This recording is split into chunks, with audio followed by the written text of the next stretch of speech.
Welcome back to Storytime. Let's go ahead and jump right into the video. Where we last left off, the team was putting the plan into motion that they had come up with over the course of a couple of days. On arrival, they realized the building wasn't hooked up to the wireless mesh, so the kid could not hack into it. So instead, they decided to improvise. Just as they were deciding this, someone walked out of the front gate of the building they were trying to get into, and the kid decided to use him as a distraction. He sent his injectors, and they attacked him. While he was screaming and a couple of people, including the rest of the team, were tending to him, the kid decided to try and rush into the building, failing all of his checks horribly, which led to him being momentarily unconscious outside of the gate. The rest of the team brown-nosed their way in, found out some more information, while the kid was set up across the street with a sniper rifle and took out one of the members of Axis Cross. And we'll pick up from there. As the guard's body slumps to the ground, the guy and Joanna jump into action. With some quick maths and a good roll, the guy ended up calculating exactly where the bullet would have came from based on where the guard was shot. The guy uses x-ray vision to see through the building across the street and just so happened to see somebody coming down the fire escape. Back with the kid, he's trying to hurry up and get down the building before someone finds him. The original plan was to jump from the building over to the next one. However, my DM said that the building next to me was about 3 stories below. And after already breaking my pelvis once, I decided against it and went for the fire escape.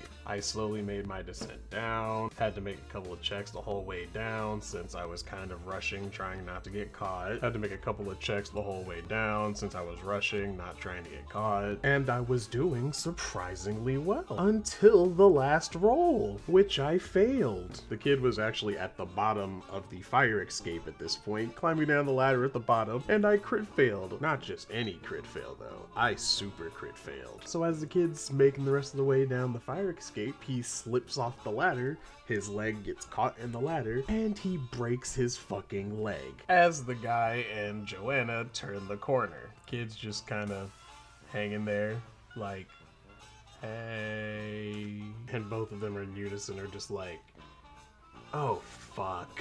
They quickly help the kid down off the ladder. The guy gives him a chameleon cloak. They take his sniper rifle. That thing was expensive, I need that. You have 2 options. We're giving you an out right now, or you can answer to Axis Cross. Fuck. Fine. Now go back to the fucking ship. Go right to the ship.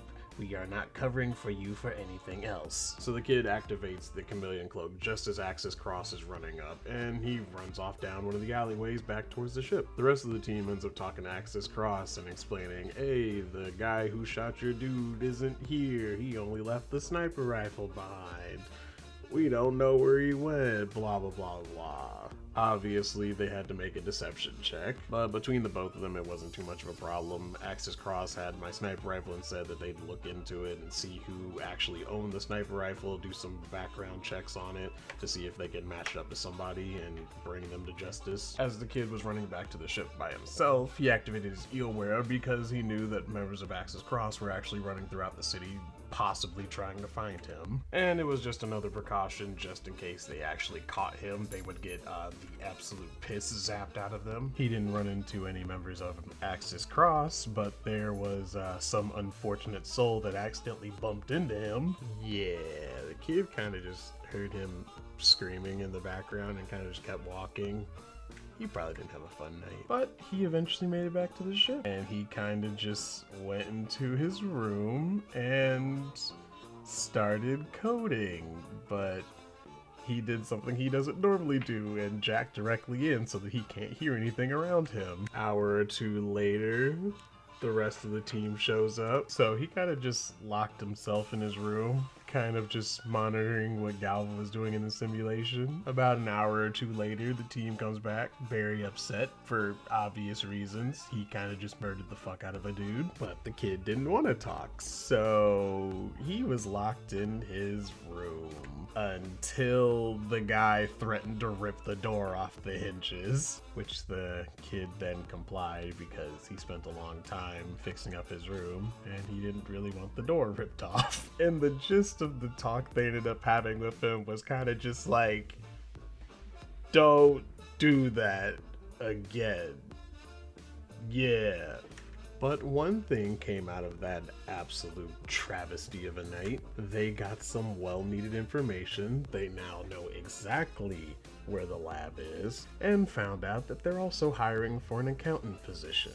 Plus, Joanna has a job in the place downstairs, which makes it extra easy.